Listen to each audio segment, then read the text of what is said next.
On the 4th of August 1914, Britain declared war on Germany. The Royal Navy possessed 29 dreadnought battleships. The Kaiser's High Seas Fleet mustered 18. Britain controlled the world's largest merchant fleet, 12 million gross tons of shipping. Germany operated 3.2 million. But the numerical advantage masked a deeper vulnerability that would become apparent within days. Britain imported 60 million tons of food and raw materials annually. The island nation produced enough grain to feed its population for precisely 125 days. Every other morsel crossed the Atlantic. Every ton of steel, every gallon of petroleum, every bale of cotton arrived by sea. The arithmetic was unforgiving. Cut those supply lines, and Britain would starve within 4 months. The German Navy understood this arithmetic perfectly.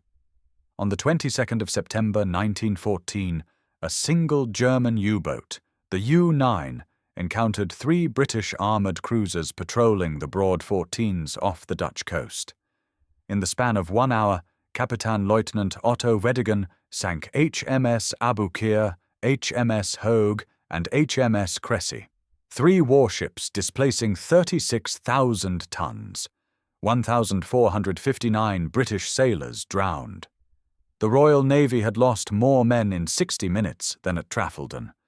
But the shock wasn't the tactical defeat. The shock was the revelation of what submarines could accomplish.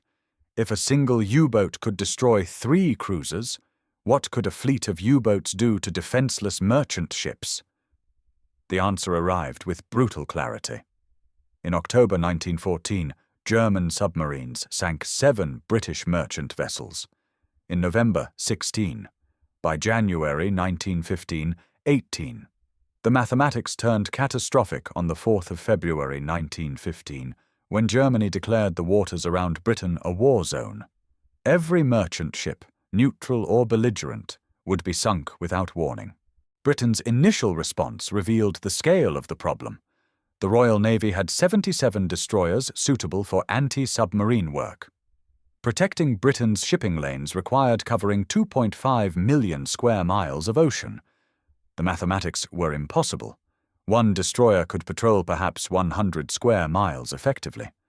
To cover the approaches to Britain required 25,000 destroyers. They had 77. The Admiralty's solution was to scatter merchant ships across the ocean, sailing independently on random courses. The theory held that the vast expanse of empty sea would protect them.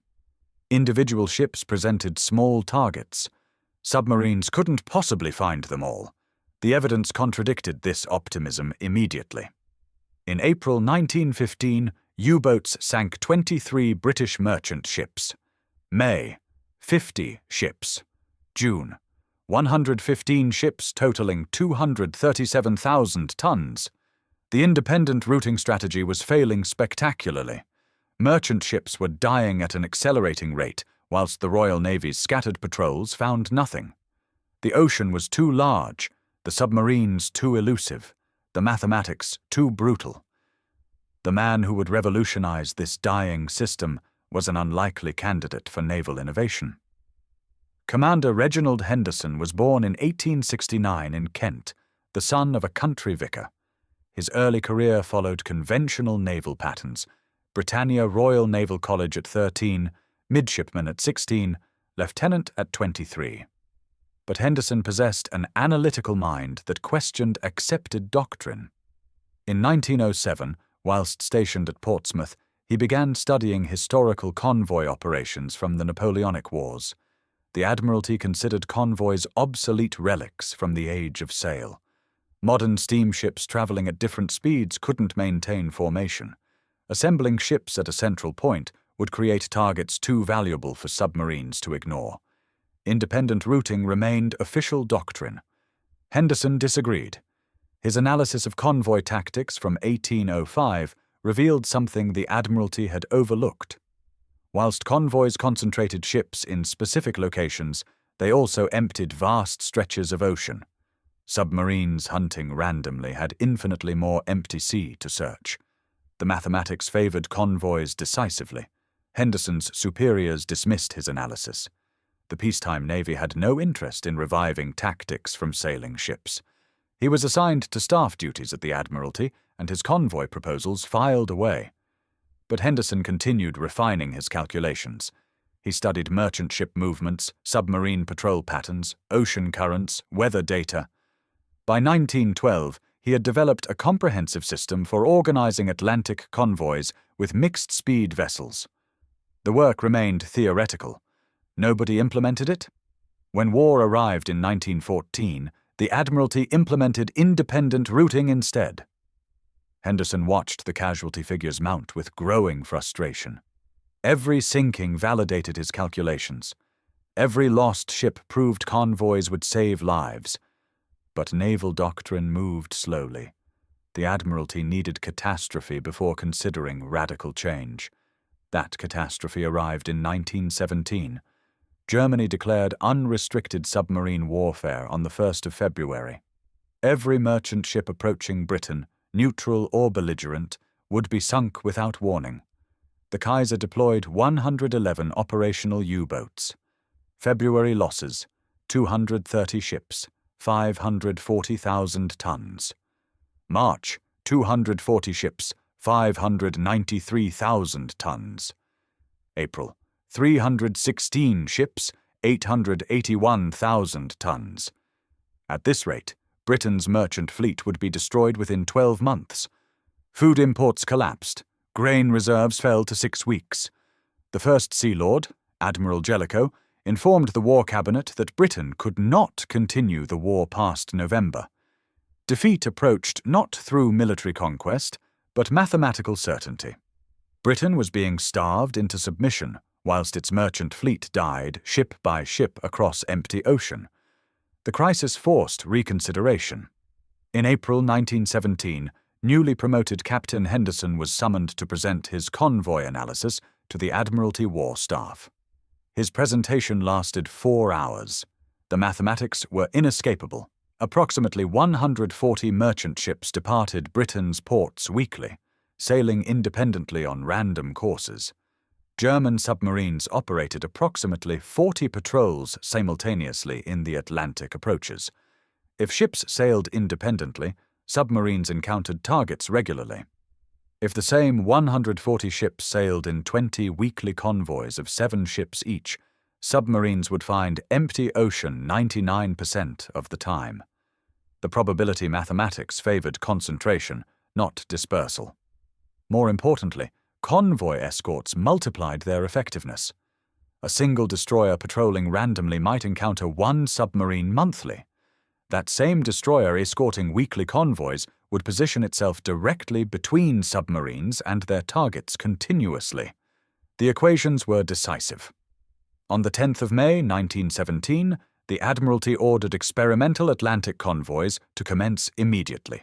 Henderson faced immediate practical obstacles. Assembling merchant ships required coordination the Royal Navy had never attempted. Convoy assembly points needed establishing. Ship captains needed training in formation sailing. Speed groups required calculation based on each vessel's maximum sustained speed. Radio protocols needed standardizing. Henderson worked 18-hour days at Admiralty headquarters coordinating this transformation. The first experimental convoy, designated HX-1, assembled at Halifax, Nova Scotia on the 16th of May, 1917. 17 merchant ships totaling 83,000 tons departed in formation. Their average speed, 9 knots. Escort consisted of 2 armed merchant cruisers and 4 destroyers rotating patrol stations around the formation perimeter. The crossing required 8 days. 0 ships were lost. The second convoy, HX-2, departed on the 30th of May. 19 ships, 0 losses. HX-3 on the 13th of June, 21 ships, 0 losses. The statistical evidence accumulated rapidly. By July 1917, Henderson's organization was coordinating 40 convoys monthly across multiple routes. North Atlantic HX convoys from Halifax, OA convoys outbound from Britain to the Atlantic, ON convoys outbound to North America, Mediterranean convoys from Gibraltar and Malta. Each route required different escort compositions, different assembly procedures, different radio schedules. Henderson's staff expanded to 200 officers, managing this unprecedented logistical coordination. The results validated every calculation. In July 1917, 354 merchant ships sailed in Convoy. Losses: 7 ships, 98% survival rate. August: 421 ships in Convoy, 8 lost, 98.1% survival. September: 497 ships, 9 lost, 98.2% survival. Meanwhile, independently routed ships continued dying. In September, 67 merchant ships still sailed independently. Losses: 29 ships, 43% survival rate. The mathematics couldn't be clearer. Convoy protection worked. Independent routing was suicide. But implementing convoys created brutal working conditions for merchant sailors and naval escorts. Convoy HX-14 departed Halifax on the 2nd of September 1917 with 23 merchant ships and 6 escort destroyers. Among the escort crews was able seaman Thomas Clark, age 19, from Liverpool. His destroyer HMS Marne maintained continuous patrols around the convoy formation for 9 days. Clark's action station was the forward 4-inch gun. His shift rotation, 4 hours on watch, 4 hours off, continuously for the entire crossing. Sleep came in intervals between maintenance duties, submarine alarms, and rough weather. The North Atlantic in September produced 20-foot swells. Destroyers pitched violently. Seasickness plagued half the crew. Clark wrote in his diary, "Convoy work is bloody murder. 4 hours staring at empty ocean, then 4 hours trying to sleep, whilst the ship tries to shake itself apart. But the merchant lads are depending on us. We keep them alive." Henderson visited escort bases regularly. He told the destroyer crews, "Every convoy you bring through safely is 20,000 tons of food reaching Britain. You're preventing starvation." The convoy system faced its definitive test on the 8th of December 1917. Convoy HX-20 sailed from Halifax with 31 merchant ships escorted by 8 destroyers. 5 days into the crossing, U-87 detected the convoy 200 miles west of Ireland. Korvettenkapitän Friedrich Mürker shadowed the formation for 6 hours, waiting for darkness. At 0300 hours, U-87 submerged and penetrated the escort screen. Mürker fired 2 torpedoes at the largest merchant ship visible in the moonlight, the 8,000-ton freighter SS Haraldton, carrying steel and ammunition. Both torpedoes missed. The destroyer HMS Oak detected the torpedo tracks, immediately turned toward the firing position, and commenced depth charge attacks. U-87 dove to 150 feet and turned away at maximum speed. Oak's depth charges detonated close enough to spring leaks in U-87's pressure hull and disable the diving planes.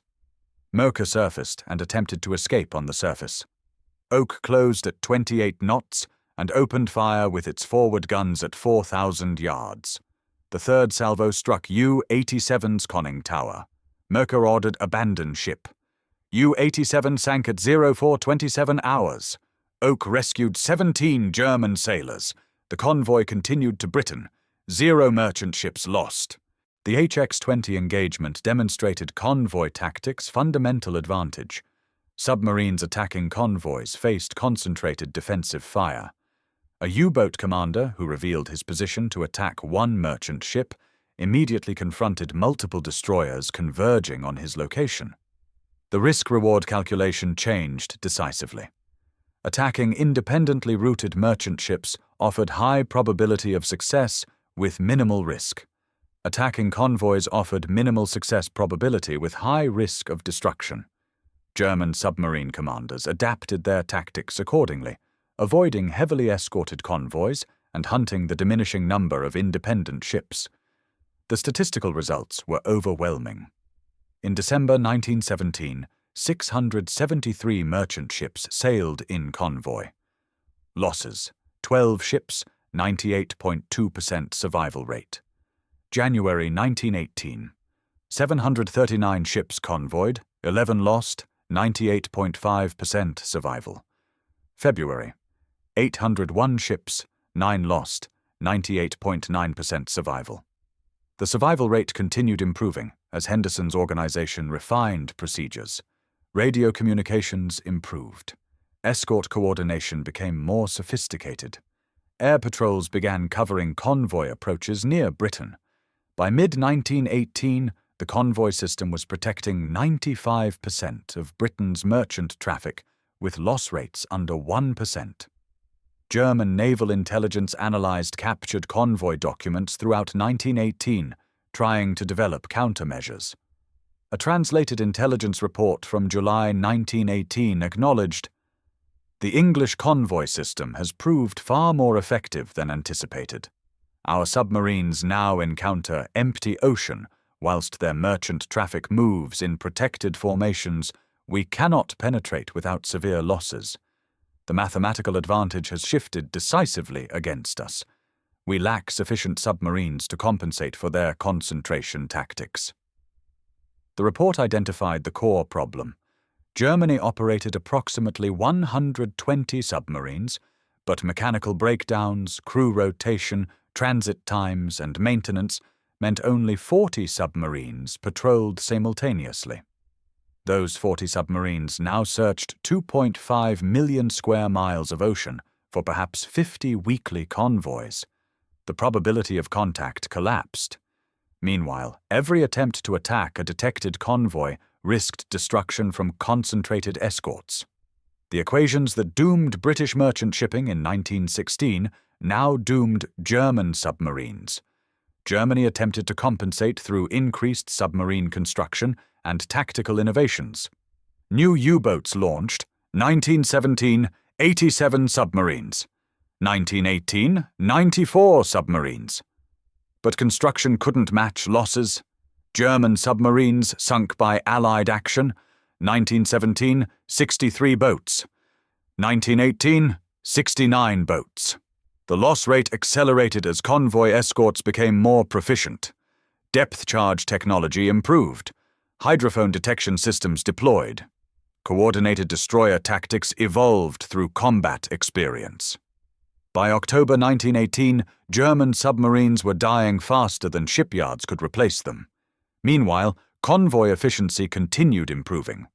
September 1918. Statistics: 1,024 merchant ships sailed in convoy, 7 lost, 99.3% survival rate. The independent routing catastrophe of 1916 had transformed into near invulnerability through systematic convoy organization. The historical irony emerged starkly in the war's final months. Britain's strategic bombing campaign against Germany had targeted U-boat construction facilities throughout 1918. The Royal Naval Air Service conducted 89 bombing raids against German shipyards and submarine pens between January and November 1918. 147 aircraft were lost during these operations. 612 aircrew died attacking submarine facilities. The bombing achieved limited success. Perhaps 8 U-boats destroyed on the ways, construction delayed by several months at specific yards. But stockpiled components, dispersed production, and rapid repair minimized bombing effectiveness. Submarines continued launching throughout 1918 despite the aerial assault. The bombing campaign consumed enormous resources whilst achieving marginal results. Meanwhile, Henderson's convoy system was destroying the U-boat fleet through operational mathematics. Every convoy that reached Britain safely represented German submarines hunting empty ocean. Every convoy attack that failed represented U-boats destroyed by concentrated escorts. The convoys accomplished what the bombers could not. They made submarine warfare mathematically unsustainable. This reversal became absolute. In early 1917, Germany was sinking merchant ships faster than Britain could build them, whilst submarines operated with near impunity. By late 1918, Britain was building merchant ships faster than Germany could sink them, whilst submarines died at unsustainable rates. The crossover point arrived in July 1918, when British merchant ship construction exceeded losses for the first time since 1914. August 1918. Britain launched 243,000 tons of new merchant shipping. German submarines sank 134,000 tons. September. British construction 289,000 tons, German sinkings 121,000 tons. October. Construction 312,000 tons, sinkings 98,000 tons. The mathematics that predicted Britain's defeat in 1917 now predicted Germany's. The U-boat fleet was dying, merchant construction was accelerating, and convoy protection was approaching perfection. Captain Reginald Henderson was promoted to Rear Admiral in October 1918 and awarded the Knight Commander of the Order of the Bath for his convoy organization work. He continued refining convoy procedures through the final weeks of the war. The last Atlantic convoy of the First World War, HX-79, arrived at Liverpool on the 12th of November 1918, one day after the armistice. 34 merchant ships, 0 losses. Henderson retired from the Royal Navy in 1922 and died in 1939, months before the Second World War began. His convoy system would be implemented immediately in September 1939, preventing the catastrophic losses that nearly defeated Britain in 1917. The organizational infrastructure Henderson created during the First World War became the template for protecting Allied shipping throughout the Second. The modern shipping industry still operates using convoy principles during wartime. Naval doctrine worldwide recognizes concentrated protection as superior to dispersed independent routing. Every naval officer studies Henderson's statistical analysis, demonstrating how concentration empties the ocean whilst providing defensive concentration. The mathematics he proved in 1917 remain valid. During the Falklands War in 1982, British supply ships sailed in protected convoys. During Operation Desert Storm in 1991, coalition merchant vessels moved in escorted formations through the Persian Gulf. The fundamental equation persists. Concentrated targets with concentrated protection survive better than dispersed targets with dispersed protection. The ocean's vastness becomes an advantage when you empty it systematically rather than scattering vulnerable ships across its entirety. The final statistics from the First World War tell the complete story. British merchant ships lost to submarines whilst sailing independently. Approximately 4,800 vessels, totaling 11.2 million tons. British merchant ships lost to submarines whilst sailing in convoy. Approximately 460 vessels, totaling 1.1 million tons. Convoy survival rate across all theatres, 97.4%. Independent routing survival rate, 62%. The difference between these numbers represents approximately 3,400 ships and 10.1 million tons of shipping saved through convoy organization. Henderson's mathematics had been vindicated absolutely. The nation that dominated submarine warfare in 1916 found itself defeated by operational research and systematic organization. German engineering had created the most effective submarines in the world. British mathematical analysis made them irrelevant. The U-boats didn't lose because they were inferior vessels. They lost because convoy tactics transformed the ocean from a submarine hunting ground into empty space where targets simply disappeared. In the mathematics of naval warfare, German engineering came in second place to British operational analysis. The convoys won.